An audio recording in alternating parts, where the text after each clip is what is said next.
Ya,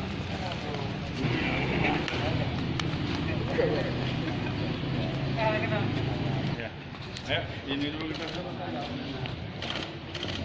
Oh, ada yang warna itu apa itu? Hari ini berdasarkan berita acara yang kita tangani nantinya, itu ada narkotika jenis sabu, itu ada dari 86 perkara, sebanyak 1.452,95 gram. Itu untuk barang bukti sabu. Ini semua sisa ya, bukan ini. Ini hanya barang bukti sisa yang dilimpahkan ke kita, namun barang bukti yang sebenarnya itu sudah dilimpahkan di baik di DNK atau di penyidik. Perkara ingkrah Januari 2020 sampai dengan sekarang. Ya.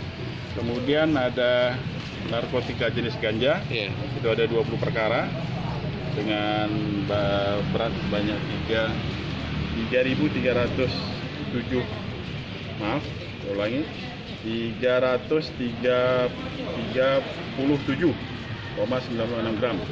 Itu kemudian itu bukan sisa, ada barang bukti dari perkara wanita ini, Jawati juga 1.560 gram.